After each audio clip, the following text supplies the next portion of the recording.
ನಮಸ್ಕಾರ ಸ್ನೇಹಿತರೆ. ಇವತ್ತು ನೀವು ನೋಡಿರದ ಅಥವಾ ನೋಡಿರಬಹುದಾದ ಒಂದು ವಿಶಿಷ್ಟ ಜನಪದರ ಪ್ರಾಚೀನ ಚಿತ್ರಕಲೆಯ ಬಗ್ಗೆ ಮಾತಾಡಲಿಕ್ಕೆ ನಾನು ನಿಮ್ಮ ಮುಂದೆ ಬಂದಿದ್ದೇನೆ. ಕಾಣ್ತಾ ಇದೆಯಲ್ವಾ?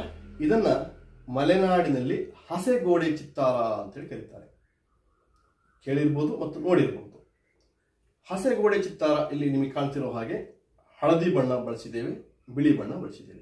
ಸುಮಾರು 5 ವರ್ಣ ಸಂಯೋಜನೆಯಲ್ಲಿ ಹಸೆಗೋಡೆ ಚಿತ್ತಾರ ಇವತ್ತು ಕಂಡುಬರುತ್ತದೆ. ಪ್ರಾಚೀನ ಕಾಲದಿಂದಲೂ ಫಲವಂತಿಕೆ ಮತ್ತು ಸೌಭಾಗ್ಯ ನಂಬಿಕೆಗಳನ್ನು ಹೊಂದಿರತಕ್ಕಂಥ ಪ್ರಾಚೀನ ಮಾನವರು ಮನೆಯಲ್ಲಿ ಚಿತ್ರಕಲೆಯನ್ನ ಚಿತ್ರಿಸುವುದರ ಮೂಲಕ ದೇವರನ್ನ ಮೂರ್ತ ರೂಪದಲ್ಲಿ ಆರಾಧಿಸುವಿಕೆಯನ್ನ ಕಂಡುಕೊಂಡ ನಂತರ ಚಿತ್ರಕಲೆಯ ಮೂಲಕ ದೇವರನ್ನ ಆಹ್ವಾನಿಸಿಕೊಳ್ಳಿಕ್ಕೆ ಆರಂಭಿಸಿದ ನಂತರ ಹಿಂದಿನ ಕಾಲದಲ್ಲಿ ಗುಡಿಸಲಲ್ಲಿ ದೇವರ ಕೋಣೆ ಪ್ರತ್ಯೇಕವಾಗಿರಲಿಲ್ಲ. ಹಸೆಗೋಡೆಯನ್ನೇ, ಒಂದು ಮನೆಯ ಒಂದು ಗೋಡೆಯನ್ನ ಹಸೆಗೋಡೆಯನ್ನು ಬರೆಯುವ ಮೂಲಕ ಅದನ್ನೇ ದೇವರ ಕೋಣೆಯಂತೆ ನಂಬಿಕೆಗಳನ್ನ ಶ್ರದ್ಧಾಭಕ್ತಿಯಿಂದ ಪೂಜಿಸ್ತಾ ಮದುವೆ ಶಾಸ್ತ್ರವನ್ನ ಆ ಹಸೆಗೋಡೆಯ ಮುಂದೆ ನೆರವೇರಿಸತಕ್ಕಂಥದ್ದು ರೂಢಿಯಿಂದ ಬಂದಿರತಕ್ಕಂಥ ಪದ್ಧತಿ. ಆ ನಂತರ ಕಾಂಕ್ರೀಟ್ ಮನೆ ಬಂತು. ಕೆಲವು ಕಡೆ ಈಗ ಅದನ್ನು ನಂಬಿಕೆಗಳನ್ನು ಬಿಟ್ಟಿದ್ದಾರೆ. ಆದರೆ ಮಲೆನಾಡಿನಲ್ಲಿ ಸಾಗರ, ಸೊರಬ, ತೀರ್ಥಹಳ್ಳಿ, ಹೊಸನಗರ ಭಾಗಕ್ಕೆ ಹೋದರೆ ಈ ಶಾಸ್ತ್ರ ಕಡ್ಡಾಯ. ಹಸೆಗೋಡೆ ಇಲ್ಲದೆ ಮದುವೆ ಶಾಸ್ತ್ರಗಳು ನಡೆಯುವಂತಿಲ್ಲ ಅನ್ನುವ ನಂಬಿಕೆಯನ್ನು ಕಡ್ಡಾಯವಾಗಿ ರೂಢಿಸಿಕೊಂಡು ಬಂದಿರತಕ್ಕಂಥ ದೇವರು ಜನಾಂಗದಲ್ಲಿ ಪ್ರತಿ ಮನೆಯಲ್ಲೂ, ನಡು ಮನೆಯಲ್ಲಿ ಹೋಗಿ ಇಣುಕಿದ್ರೆ ಪ್ರತಿ ಮನೆಯಲ್ಲೂ ದೇವ್ರ ಕೋಣೆ ಇಲ್ಲದೆ ಇರ್ಬೋದು, ಆದರೆ ಹಸೆಗೋಡೆ ಕಡ್ಡಾಯವಾಗಿ ಕಂಡುಬರುತ್ತೆ. ಈ ಹಸೆಗೋಡೆ ಕಡ್ಡಾಯವಾಗಿ ಮದುವೆ ಶಾಸ್ತ್ರದಲ್ಲಿ ರೂಢಿಸಿಕೊಂಡಿರಲಿಕ್ಕೆ ಸಾಕಷ್ಟು ಕಾರಣಗಳಿದ್ದಾವೆ. ನೀವು ಚಿತ್ರಸೂತ್ರದಲ್ಲಿ ಸತ್ವದಂತಹ ಒಬ್ಬ ವ್ಯಕ್ತಿಯನ್ನೇ ಬದುಕಿಸಿರೋ ಕಥೆಯನ್ನ, ಚಿತ್ರದ ಮೂಲಕ ಬದುಕಿಸಿರೋ ಕಥೆಯನ್ನು ಕೇಳಿರ್ಬೋದು. ಆ ನಂತರ ಹಲವಾರು ನಂಬಿಕೆಗಳು ಜನರಲ್ಲಿ ರೂಢಿಗತವಾಗಿ ಬೆಳಗ್ಗೆ ರಂಗೋಲಿ ಬಂದರೆ ಒಳ್ಳೆಯದಾಗುತ್ತೆ ಅನ್ನೋದನ್ನೆಲ್ಲ ಕೇಳಿರ್ಬೋದು. ಮೂಲತಃ ಮನುಷ್ಯ ಕುಟ್ಟು ಚಿತ್ರಕಲೆಗಳನ್ನು ಕಂಡುಕೊಂಡಿರ್ತಕ್ಕಂಥದ್ದನ್ನ, ಬಂಡೆ ಚಿತ್ರಕಲೆ ಕಂಡುಕೊಂಡಿರ್ತಕ್ಕಂಥದ್ದನ್ನು ನೀವು ಓದಿರ್ಬೋದು.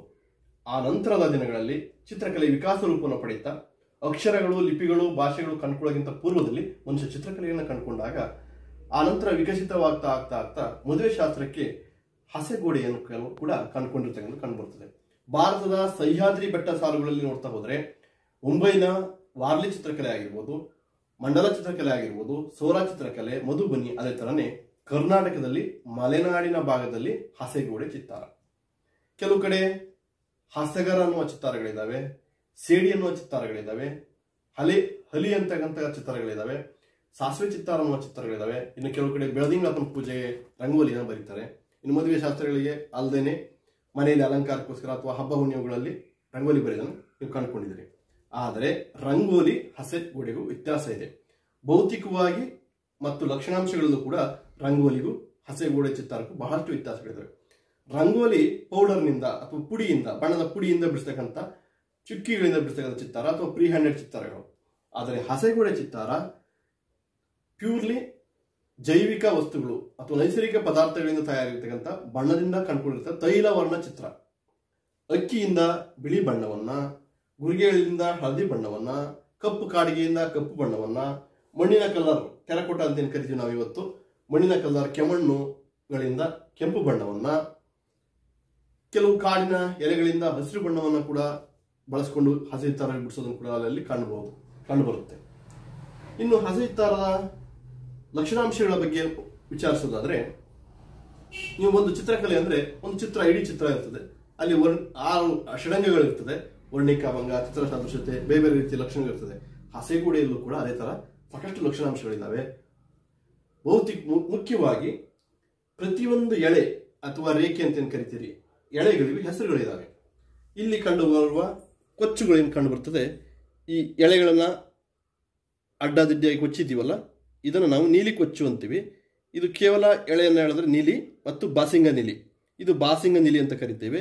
ಇದು ನೀಲಿ ಕೊಚ್ಚು. ಇದು ಗೊಂಬೆ ಸಾಲು, ಆನಂತರ ಮತ್ತೆ ನೀಲಿ ಕೊಚ್ಚು.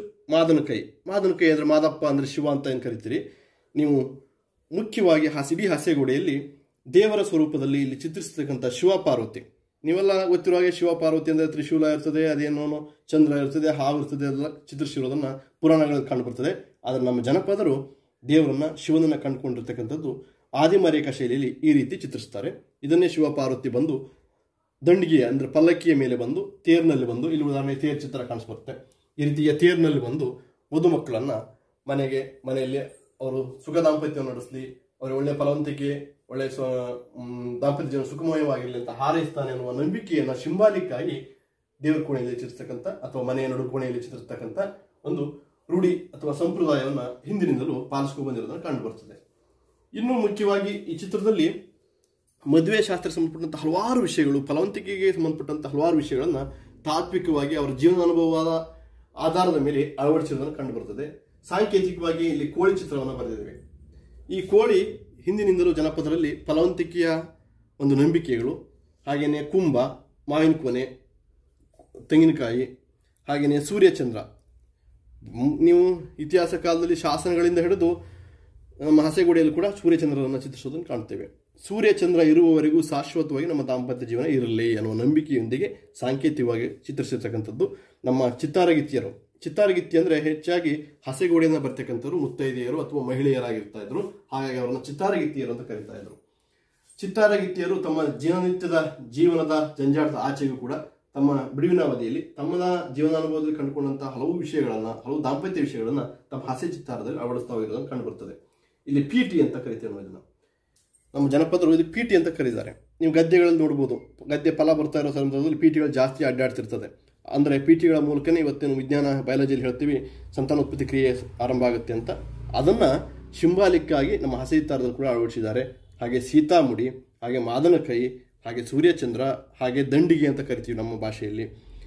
ಅಂದರೆ ಜನಪದರ ಭಾಷೆಯಲ್ಲಿ ಇದಕ್ಕೆ ದಂಡಿಗೆ, ಇದಕ್ಕೆ ಮುಂಡಿಗೆ ಅಂತ ಕರೀತಾರೆ. ಈ ಪಿಲ್ಲರ್ ಕಾಣುತ್ತಲ್ಲ, ಈ ಪಿಲ್ಲರ್ ಅಂತ ನಾವು ಇವತ್ತು ಕರಿತೀವಿ ಮನೆಗಳಿಗೆ ಅಥವಾ ದೇವಸ್ಥಾನಗಳ ಫ್ರಂಟ್ ವ್ಯೂ ಅನ್ನು ನೋಡಿದರೆ ಈ ರೀತಿಯ ಪಿಲ್ಲರ್ ಇರೋದನ್ನು ಕಾಣಿಸ್ತೇವೆ.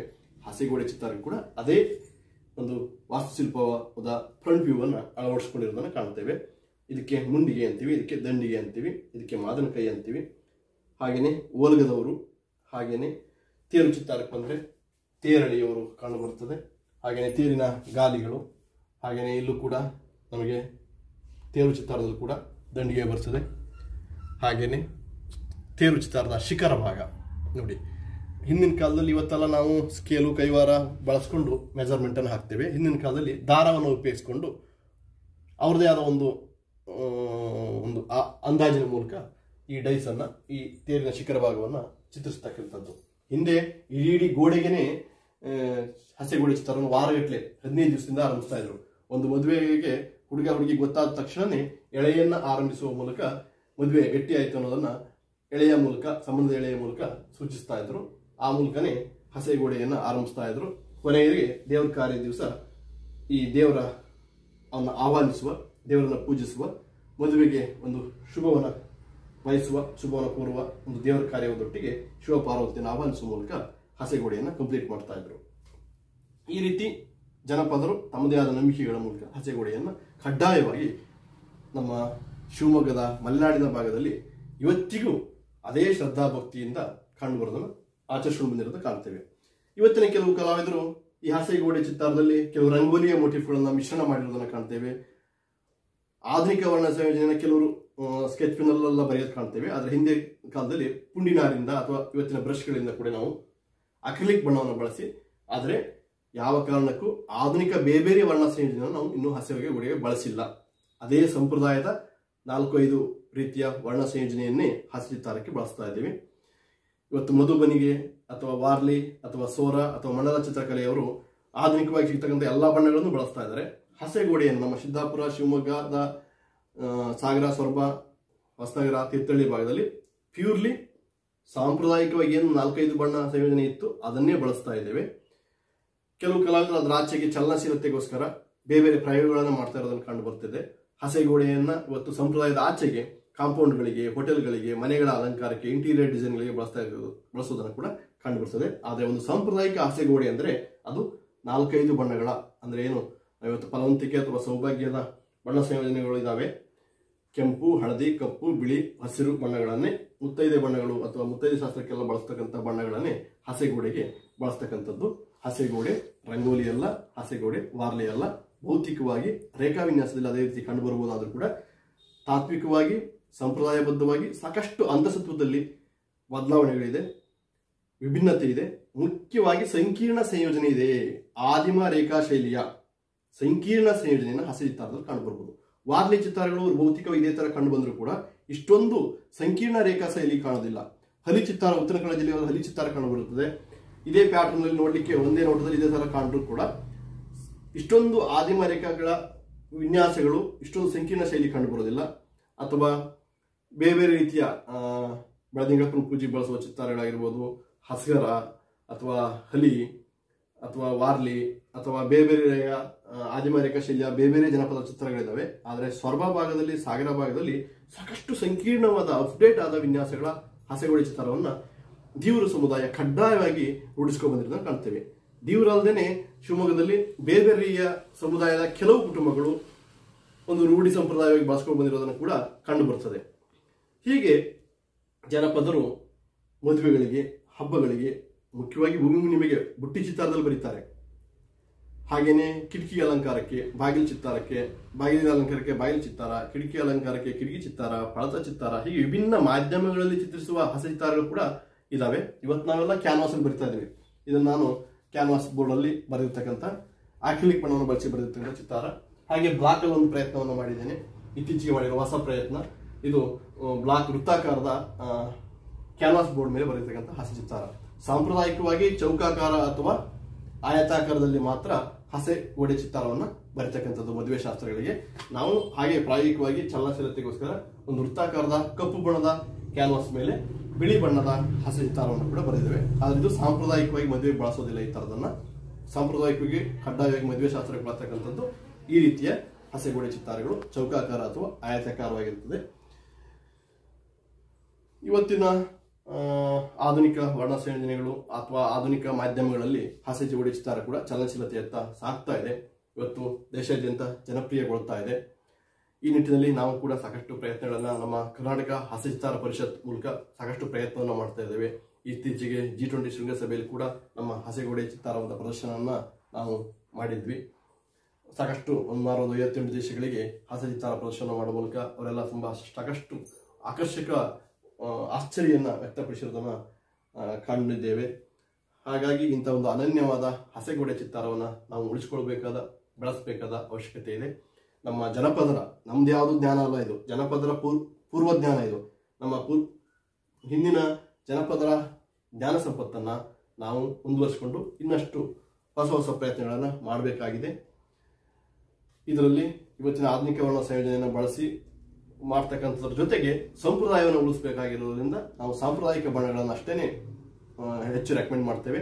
ಹಸೆಗೋಡೆಯಲ್ಲಿ ರಂಗೋಲಿಯನ್ನು ಮಿಕ್ಸ್ ಮಾಡಬೇಡಿ, ಅಥವಾ ಮಧುಬನಿ, ವಾರ್ಲೆಯಂತೆ ಅದರ ಆಚೆಗೆ ಹಸೆಗೋಡೆ ಮಲೆನಾಡಿನ ಜನಪದ ಚಿತ್ರಕಲೆಯಾಗಿ ತನ್ನ ಅನನ್ಯತೆಯನ್ನು ಉಳಿಸ್ಕೊಳ್ಳಿ ಅಂತ ನಮ್ಮ ಕಲಾವಿದರಲ್ಲಿ ಒಂದು ಜಾಗೃತಿಯನ್ನು ಮೂಡಿಸ್ಲಿಕ್ಕೆ ಕೂಡ ಪ್ರಯತ್ನವನ್ನು ಮಾಡ್ತಾ ಇದ್ದೇವೆ. ಸಂಪ್ರದಾಯದ ಆಚೆಗೆ ಹೋದ್ರೂ ಕೂಡ ಸಂಪ್ರದಾಯದ ಬಣ್ಣಗಳನ್ನ ವರ್ಣ ಸಂಯೋಜನೆಯಲ್ಲಿ ಹೊಸ ಹೊಸ ಮೋಟಿಪುಗಳನ್ನ ವಿನ್ಯಾಸಗಳನ್ನ ಮಾಡೋಣ ಅನ್ನೋದನ್ನ ನಮ್ಮ ಕಳಕಳಿಯ ವಿನಂತಿಸಿಕೊಳ್ತಾ ಹಸೆ ಚಿತ್ತಾರದ ಸಾಕಷ್ಟು ತರಬೇತಿಗಳನ್ನ, ಉಪನ್ಯಾಸಗಳನ್ನ ಅಲ್ಲಲ್ಲಿ ನೀಡ್ತಾ ಬಂದಿರ್ತೇವೆ. ಹಸೆ ಚಿತ್ತಾರಗಳಿಗೆ ಮತ್ತು ಸಂಶೋಧನಾ ಕೃತಿಗೆ ನಮ್ಮನ್ನು ಸಂಪರ್ಕಿಸಿ. ಸಬ್ಸ್ಕ್ರೈಬ್ ಬಟನ್ ಒತ್ತಿ ಹೆಚ್ಚಿನ ವಿಡಿಯೋ ಪಡೆಯಿರಿ.